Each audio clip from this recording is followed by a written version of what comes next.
केशव देव मौर्य को दिल्ली बुला के सोफा पर बैठा के कह रहे हैं कि देखो केशव मौर्य, तुम भी पिछड़ी जाति के, हम भी पिछड़ी जाति के, तुम्हारा बहुत अपमान किया है योगी। तुमको स्टूल पर बैठाता है, अपना सोफा पर बैठता है, उसके साथ कभी मत रहना। स्वतंत्र देव पटेल की बेइज्जती किया है, उसको फाइबर की कुर्सी पर बैठाता है, वो भी पिछड़ी जाति का है और अपना सोफा बैठता है। बदला लेना है, देखो हम तो उसको पैदल कर दिए। 2022 में कितनी सीटें आ रही है सर? देखिए, हम पूर्ण बहुमत से सरकार बनाने जा रहे हैं। अखिलेश यादव जी को मुख्यमंत्री बनाएंगे, हम ये गारंटी के साथ कह रहा हूँ। हाँ। चाहे कितना हो कोई कह ले। जी। और सरकार, जनता बदलाव चाहती है। बदलाव के मूड में जनता ने मुझसे खुद कहा कि आप समाजवादी पार्टी से समझौता कर लो, अखिलेश को मुख्यमंत्री बना दो। हाँ। उसके बाद अपनी पार्टी तैयार करके सब लोग मेहनत करके आगे बढ़ो, फिर आगे देखेंगे। और बीजेपी की कितनी सीटें आ रही सर? आखिरी सवाल। बीजेपी 50 के नीचे आएगी। 50 के अंदर ही बीजेपी सीमेंट कर रही है। के वोट देता भाजपा के वोट देता? पत्रकार देता है नहीं है, व्यापारी देता है नहीं है, किसान देता है नहीं है, नौजवान परेशान है, आम आदमी परेशान है। कहीं चले जाइए, पूछिए, नाव ले पर गरियावत हूँ सर। आप देखिए, खदेड़ा शुरू हो गया है। जी। मतलब देखिए, विधि का विधान ऊपर वाले का खेल कि खदेड़ा शुरू हो गया है। इनके विधायकों को थप्पड़ मारा जा रहा है, इनके विधायकों सांसदों का कुर्ता फाड़ा जा रहा है, इनके विधायक गांव से खदेड़े जा रहे हैं। तो जो नारा लगा कि उत्तर प्रदेश में खदेड़ा हो गए, हाँ। तो एकदम बुलंदी से पूरे उत्तर प्रदेश में बम बम बोलने लगा। बम बोलने लगा। सर और भी पार्टियां थी यूपी में। आम आदमी पार्टी भी आ चुकी है, ओवैसी जी की भी पार्टी है, बीजेपी भी थी और बीएसपी भी थी। समाजवादी पार्टी आपको क्यों पसंद आई? देखिए, अखिलेश जी पढ़े लिखे व्यक्ति हैं। योगी जी भी तो पढ़े लिखे हुए हैं। हाँ, पढ़े लिखे हैं। पढ़े लिखे होते तो 5 साल में पिछड़ों का हिस्सा लूटते। 69,000 शिक्षक भर्ती, 68,500 शिक्षक भर्ती, 72,234 शिक्षक भर्ती में ये हिस्सा लूटने लगे। पढ़े लिखे व्यक्ति सूझबूझ के होते हैं। बीजेपी से इतनी नफरत क्यों है सर आपको? बीजेपी देश की संपत्ति बेच रही है। रेलवे बेच दिया, बैंक बेच दिया, LIC बेच दिया, BSNL बेच दिया, कोयले खदान बेच दिया। हमारे देश के प्रधानमंत्री ही बोले थे कि सौगंध मुझे इस मिट्टी की, मैं देश नहीं बिकने दूंगा। जी। देश बेच दिया। ये नफरत का कारण है। मोदी जी ने कहा कि गंगा माई बुलाई है, लेकिन आज तक ये नहीं बताए कि क्यों बुलाई है। इतने दिन आप बीजेपी के साथ रहे, क्या कमियां दिखी आपको? ये मुख में राम बगल में छुड़ी, जब बै पाई तब बै काटी मुड़ी, ये भाजपा इनका नारा है। दिन में राम राम, हाँ।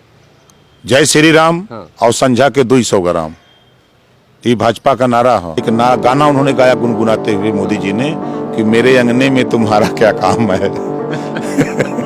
जब तक विदाई, भाजपा की विदाई नहीं, तब तक कोई ढिलाई नहीं। हमने सोचा कि तो सही कह रहे हैं, नारा कौन लगे, तब यहाँ खदेड़ा हो गए। और आज वो पूरा यूपी जान रहा है। पूरा यूपी जान गया। अब बीजेपी के लोग चिढ़ाते हैं कि यूपी में मुख में राम बगल में छुड़ी, जब बै पाई तब बै काटी मुड़ी।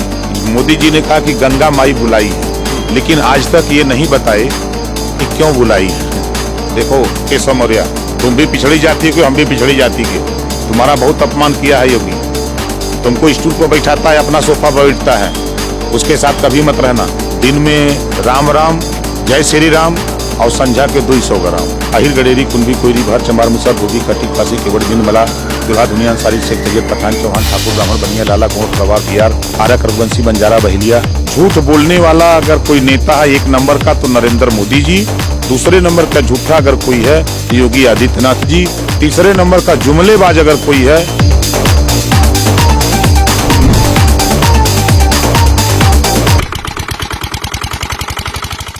नमस्कार, मैं मोहित हूं और आप लोगों का हम बता दी कि भैया आज हमारे साथ मौजूद हैं वो जो कोई परिचय वरिचय के मोहताज नहीं। जी हाँ, ओम प्रकाश राजभर जी। पहले तो हमको ये बताइए कैसी चल रही 2022 की तैयारी?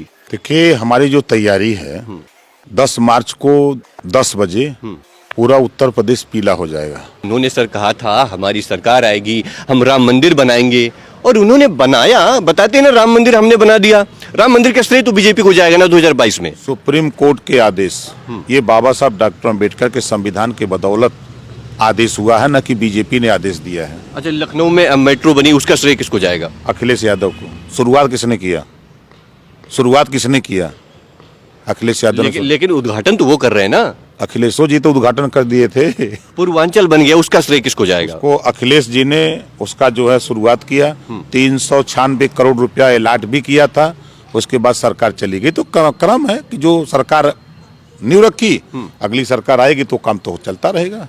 अब इतने आनन फानन में इतने जल्दबाजी थी कि घर बना नहीं और गृह प्रवेश हो गया। आपने देखा उस दिन कि उत्तर प्रदेश में योगी जी को ये पैदल करके दिखाना चाहते थे कि देखो इसको हम पैदल कर रहे हैं, तुम लोग इसके साथ मत रहना।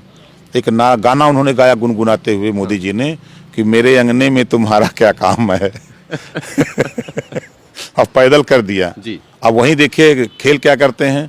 एक तरफ योगी जी को पैदल करते हैं, केशव देव मौर्य को दिल्ली बुला के सोफा पर बैठा के कह रहे हैं कि देखो केशव मौर्य, तुम भी पिछड़ी जाति के, हम भी पिछड़ी जाति के, तुम्हारा बहुत अपमान किया है योगी, तुमको स्टूल पर बैठाता है, अपना सोफा पर बैठता है, उसके साथ कभी मत रहना। स्वतंत्र देव पटेल की बेइज्जती किया है, उसको फाइबर की कुर्सी भी बैठाता है, वो भी पिछड़ी जाति का है और अपना सोफा बैठता है, बदला लेना है, देखो हम तो उसको पैदल कर दिए। झूठ बोलने वाला अगर कोई नेता है एक नंबर का तो नरेंद्र मोदी जी, दूसरे नंबर का झूठा अगर कोई है तो योगी आदित्यनाथ जी, तीसरे नंबर का जुमलेबाज अगर कोई है तो अमित शाह जी। सिद्ध कर देता हूं, 15-15 लाख पर अमित शाह ने कहा कि हमने वोट लेने के लिए जुमला बोला था। हमसे कहा था कि सामाजिक न्याय समिति की रिपोर्ट लागू करूंगा, नहीं लागू किया। सामने बैठा दीजिएगा, जी। डंके की चोट पर कहूंगा। योगी जी कहते हैं कि हम 69,000 शिक्षक भर्ती 68,500 में बड़ी पारदर्शिता दिखाए, और फिर अपनी आईडी से आपने ट्वीट करके कहा कि आरक्षित वर्ग के साथ जो अन्याय हुआ है हम उस कोटा को पूरा करेंगे। मतलब आपने स्वीकार कर लिया कि हमने हिस्सा लूटा है, तो हिस्सा लूटा है तो 23,000 हिस्सा लूटा और 6,000 दिखा करके आप सोच रहे हो कि हम भरमा देंगे। आप यहाँ जितना पुलिस से पिटवाए हो यहाँ छात्रों को, नौजवानों को, अपने हक के लिए लोग आए थे तो वो भी लाठी में तेल लगा करके गौवा में बैठे हैं कि आओ हम चक्रवृद्धि ब्याज सहित वापस करेंगे। अच्छा, आपकी सरकार आती है तो जो 69,000 शिक्षक भर्ती के लिए लोग परेशान थे उनके लिए क्या करेंगे? देखिए, हम उसमें तत्काल आयोग बना करके जो अन्याय हुआ है उसकी रिपोर्ट आ जाएगी, हम बैकलॉग भर्ती करके उनको हिस्सा दे देंगे।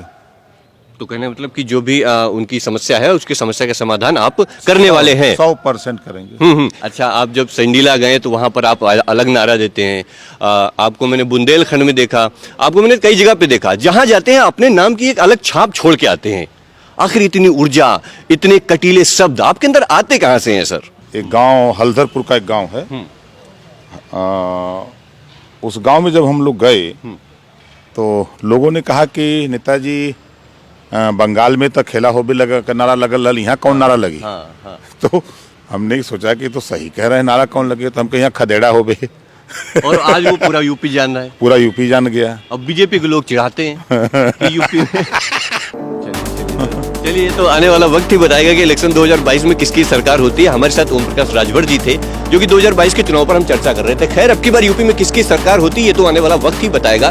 बने रहे हमारे साथ, देखते रहे भारत एक सोच, क्योंकि भारत एक मुल्क ही नहीं बल्कि एक सोच है और आज हर भारतीय को सर सोचने की जरूरत है। कैमरा पर्सन अनुज के साथ मोहित, लखनऊ। दोस्तों, यूपी की धुआंधार राजनीतिक खबरों के लिए भारत एक सोच को सब्सक्राइब जरूर करिए और बगल वाली घंटी जरूर दबाइए, क्योंकि अगर आप एक बार नोटिफिकेशन बेल दबा देंगे तो आपको हमारे नए वीडियो की सूचना बिल्कुल मुफ्त में मिल जाएगी और आप जब चाहे जानकारी से भरा वीडियो अपनी मर्जी के मुताबिक देख पाएंगे। चलते हैं, जय भीम, जय भारत।